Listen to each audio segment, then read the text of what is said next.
This happened 2 years ago on Halloween of 2023. I'm a 25-year-old male, but at the time of this story, I was 22. I had a long day of work due to a festival we had where we had parents bring their kids to the center for various activities, such as many different competitive games, a costume contest, trivia for candy, and a kids vs. parents dodgeball game. Overall, it was a very fun time, but it was definitely tiring. For context, I'm a community worker, so doing community events is pretty much what I do on a normal basis, but it's also draining if that makes sense. Anyway, after it was all done, I went home and was ready to call it a night. About an hour after I got home, it was around 6 something, my little sister called me. My sister, who I'll call Savannah, wanted me to take her and my nephew, who I'll call Jackson, trick-or-treating because neither our parents nor Jackson's parents felt like doing it. And as it usually goes, it fell on me to be the cool big brother to step in and make it happen. Savannah was 15 and Jackson was 11. Even though I wasn't feeling it at all, I got up, threw some clothes on, and headed to my parents' house to pick them up. Once I got there, I asked if they were ready, but Savannah was still finalizing her costume. She was dressed up as Raven from Teen Titans. She even had the white makeup on to give that ghostly appearance Raven usually has. Jackson was dressed as Sub-Zero from Mortal Kombat. Once Savannah was done, we got in the car and were on our way. I took them to a pretty busy neighborhood to make sure they got as much candy as possible. Upon arrival, we started going from house to house. Everyone we ran into was friendly and had plenty of treats to hand out. There was even one house where an older man gave them each a hot dog and a soda. He said every year for Halloween, he doesn't hand out candy. He grills food instead because he'd rather give kids something with protein since it's good for the body. Honestly, we probably need more people like that. We passed a lot of other kids, and some gave compliments to Savannah and Jackson's costumes. I also saw some really cool costumes myself. Everyone in the area seemed to go all out. When we hit the last house for the night, we started walking back to the car. It was about a 10-minute walk since we had gone pretty far down the neighborhood. The neighborhood was less active now, and there weren't as many people out and about. That's why I got alarmed when I looked across the street and saw a person dressed in all black, standing in a yard where there were no porch lights on. I'm surprised I even noticed them at all, but I tend to always pay attention to my surroundings. When I looked closer, it seemed like the person was wearing a hooded cloak with an all-black outfit and a mask because I couldn't see their face at all. I honestly couldn't tell if it was a man or a woman. Whoever it was, they appeared to be looking at us.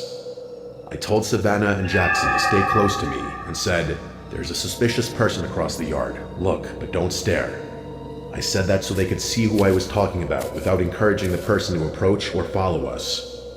Jackson laughed and thought it was just someone trying to scare people walking by. Savannah, though, looked noticeably worried. Now, just to add some context, I was carrying a backpack with a Glock inside, and Savannah knew this. So when I told them to stay close, she probably realized I was being serious. Jackson was clueless. He's too young for me to tell him that I carry a real gun. As we were walking away, it looked like that person was still watching us, even though it was hard to tell in the dark.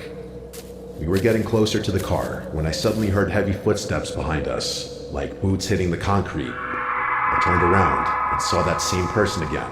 Same outfit, all black, but this time I could see more clearly. They were wearing a tactical vest, tactical boots, and black pants tucked into the boots. They had on a full spandex mask that completely covered their face. That made the situation way more serious. When you see someone dressed like that, the first thing that comes to mind is that they're armed. He's following us, I thought.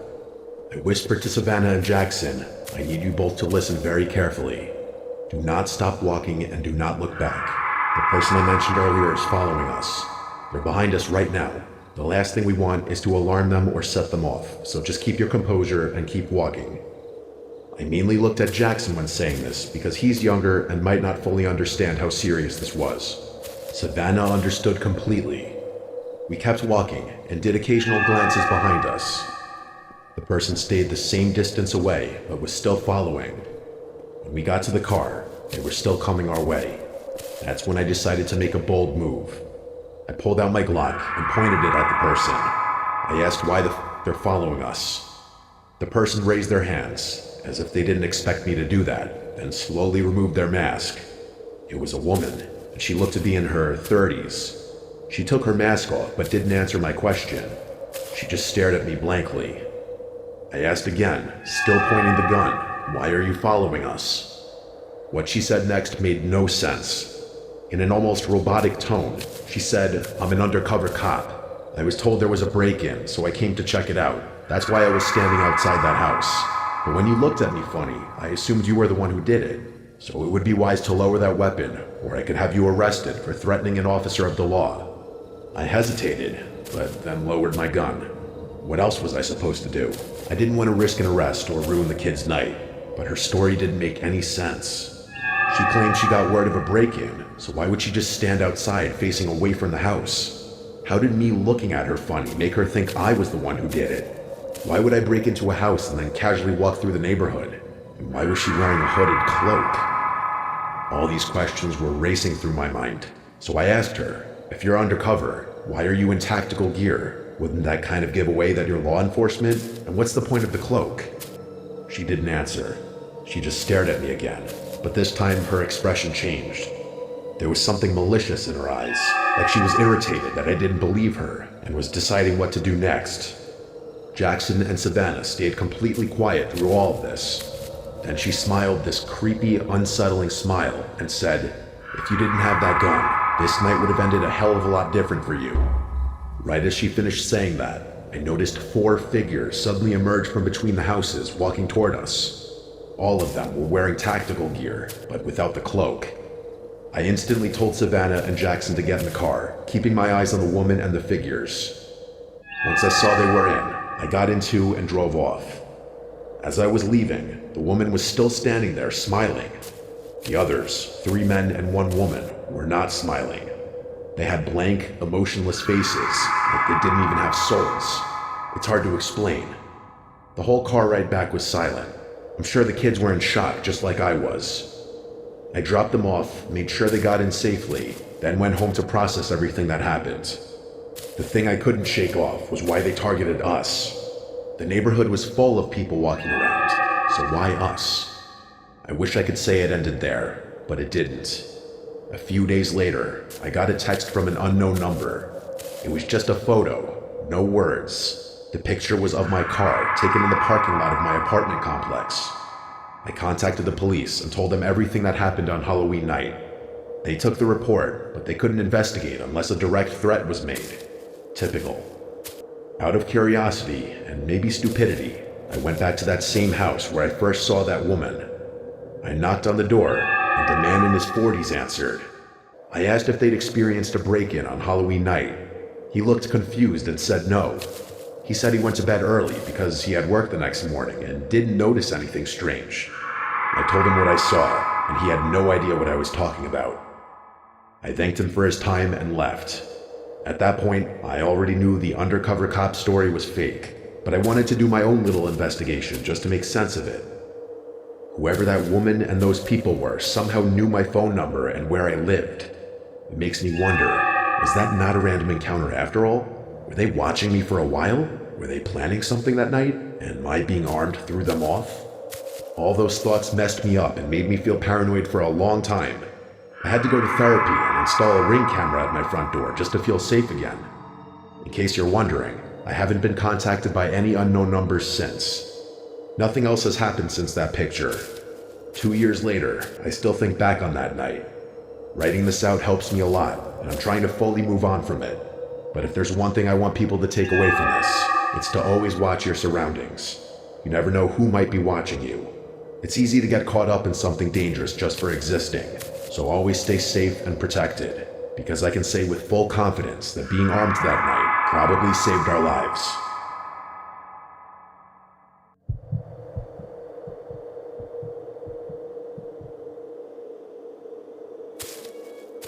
This happened when I was 12 years old. It was Halloween day, and my family was staying at a small family resort about an hour away from where we lived.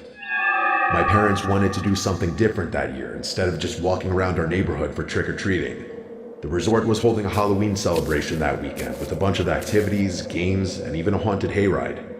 It wasn't a big place. It had maybe 10 cabins, a main lodge, a small lake, and a long open field where they set up hayrides and games.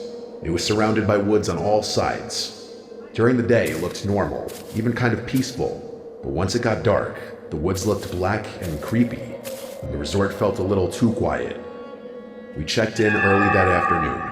I remember walking into the cabin and feeling excited because I could smell campfire smoke and candy apples in the air. Kids were running around in costumes, even though it wasn't dark yet.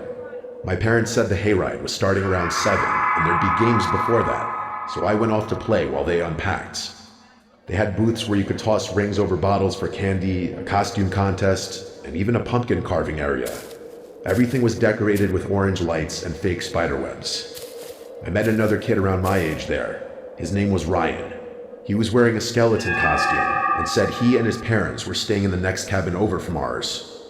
We played a few games together and got a good amount of candy. As it got closer to 7, we saw a crowd of families walking over to the hayride area. The tractor pulling the wagon was parked near a big barn, and they had hay bales lined up inside for people to sit on. There were maybe 20 of us who got on. The driver wore a scarecrow mask, and there were workers dressed like zombies who would jump out during the ride to scare people. The ride started out fun. It was dark by then, and they had torches lighting the dirt trail. The tractor moved slowly through the woods, and every now and then, someone in a costume would appear from behind a tree or run up to the wagon. Most people laughed or screamed and then laughed again. It felt like a normal Halloween attraction, but about halfway through, something made me uncomfortable. We were passing through a part of the trail that was darker than the rest. The tractor slowed down, and I looked toward the edge of the woods on my side. That's when I saw a man standing just outside the torchlight. He wasn't part of the hayride cast. I could tell that right away. He wasn't wearing a costume that fit the theme. From what I remember, he had a black jacket, jeans, and a baseball cap pulled low over his face. He was just standing there, not moving, with his hands in his pockets. At first, I thought maybe he was one of the workers taking a break, but he wasn't doing anything. He was only watching. At one point, I made eye contact with him, or at least I think I did. Even though his face was shadowed, I could feel his eyes locked on me. I turned to look at the people around me to see if anyone else noticed, but no one seemed to. When I looked back, he was still there, in the exact same position. I tried to ignore it for the rest of the ride, but I kept thinking about him. When the hayride ended and everyone got off, I looked back one more time toward the woods. He was gone. I didn't mention it to anyone right then. I figured maybe I imagined it or overreacted. We went back to the lodge where they had more games and food. My parents sat by a bonfire while Ryan and I went around collecting candy. Everything seemed normal again. About an hour later, I saw him again. Ryan and I were standing near the snack table when I noticed someone off to the side of the crowd. It was the same man. He wasn't close, maybe 30 feet away, but he was standing near the tree line, watching again. There were a lot of people around, so it felt strange that he'd just be standing there alone. I remember my stomach tightening when I realized he was looking in my direction. I tried to get a better look at his face, but it was hard because of the lighting. I could make out a short beard, and I think his hat had some kind of logo on it. I nudged Ryan and told him about the guy. Ryan looked over and said, "Maybe he's one of the workers." I said, "He's not. He was in the woods during the hayride."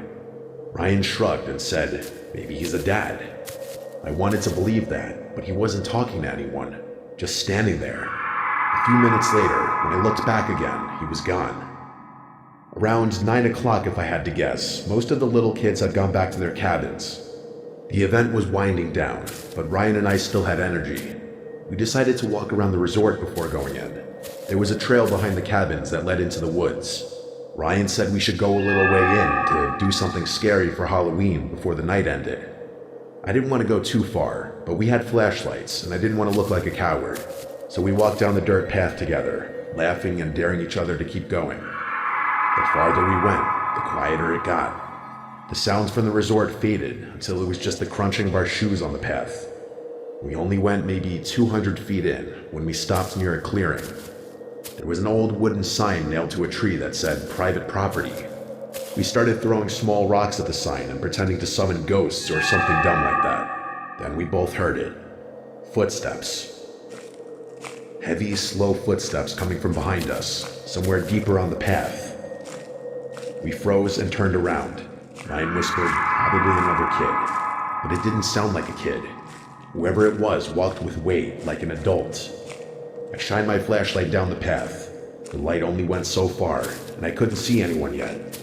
Then the footsteps stopped. For a few seconds, it was completely silent. Then a voice spoke. It said, "Hey there, boys." It was a man's voice, calm but somehow intimidating. Ryan looked at me, and I think he realized the same thing I did. It was the man from the hayride. He stepped into the light just enough for us to see part of him. Same black jacket and hat. "What are you two doing out here?" he asked. "You like candy?" Neither of us said anything. He pulled something out of his pocket and held it up. I could see the orange wrapper. It was a Reese's cup. "I got a bunch more of these in my cabin," he said. "Come on, I'll give you some." Ryan took a step back. I remember his face going pale.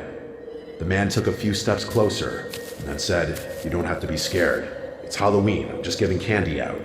I saw you boys on the hayride earlier." When he said that, my stomach basically dropped. I grabbed Ryan's arm and whispered, "Run." We both turned and sprinted down the path toward the resort. I could hear him behind us for a second. His footsteps were pounding hard as he started to chase. I didn't dare look back. My heart was beating so hard it hurt. The path seemed longer than before. When we reached the edge of the woods, I could finally see the lights from the resort again. I yelled for help as we ran out of the trees and back toward the crowd near the bonfire. A few adults turned toward us, startled. We didn't stop until we got right up to the people. I turned around, expecting to see the man behind us, but he wasn't there. The path was empty. My parents came over right away, asking what happened. I told them everything, about the man watching me on the hayride, seeing him near the trees, and then following us into the woods. Ryan confirmed it all. My dad and another man grabbed flashlights and went to check the path, but they didn't find anyone. A few workers searched too, but he was gone. The resort staff called the local police to report what happened. They arrived about 30 minutes later and took statements from me, Ryan, and our parents. They said they checked the area, notified nearby cabins to keep an eye out. That night, my parents didn't let me out of their sight. We stayed in the cabin with the door locked. I couldn't fall asleep for hours. Every noise outside made me jump. The next morning, the police came back and told us they searched the property but didn't find anyone matching the description. No vehicles had been reported missing, and no one fitting that man's description had checked in. They thought maybe he was a trespasser from outside the resort. We left later that day. I remember staring out the car window as we drove past the woods, half expecting to see him standing there again. For weeks after that, I kept thinking I saw him, on the side of the road, outside stores, even once at my school parking lot. But it was always someone else, or at least I hope it was. Ryan and I kept in touch for a while. He told me he couldn't sleep for days after it happened. Nothing ever came of this. The police never called again. The man was never identified or caught. Now I'm older, and when I think about that night, what scares me isn't what he did, it's what he could have done. If we had believed him for even a second, if we had walked toward him instead of running, I don't think I'd be here to tell this story. And every Halloween since then, whenever I see someone standing alone at the edge of a crowd, I always think of that man. Sometimes people who look like they're part of the fun are watching for a different reason.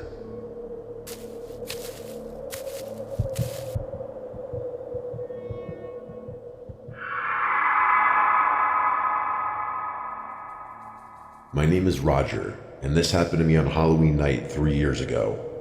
I'm 29 and work a boring office job, but it's good pay. When this happened, I was getting stuck with the stuff. Beginner's time off, the shifts nobody wanted, etc.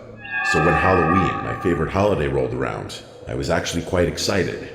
It was never easy being the new guy at work, so I was wanting to enjoy a night of seeing kids be kids and chilling out at home watching movies. At the time, I was living alone in a small house on the outskirts of town with my girlfriend, but she was out of town with her parents. It wasn't isolated exactly. I had neighbors, but the street got really quiet once the trick-or-treating hours ended. The families in the area usually shut their lights off around 9 p.m. Since I didn't have kids, I just handed out candy until the crowd died down. On several past Halloweens, before I got my own place, I was quite used to the occasional ding-dong ditch prank. That's why there is a trick and treat here and there. That year, Halloween fell on a Saturday, and I remember it was chilly but clear out. By 10:30, I was lounging on my couch, half watching a horror movie while picking through a bowl of leftover candy.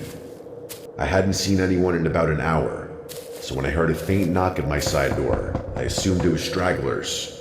But when I opened the door, no one was there. Just the empty driveway and the faint rustling of leaves. I brushed it off. Kids play pranks all the time on Halloween. I headed back to my living room to finish watching The Conjuring 2. 15 minutes later, I heard the same sound again, only this time it was coming from the back door, the one that led to the small deck. That set off alarms in my head because nobody used that entrance. I froze in the living room, listening. The TV was off now, and I could hear it clearly. The metal rattle of the back doorknob being tested, slowly and cautiously.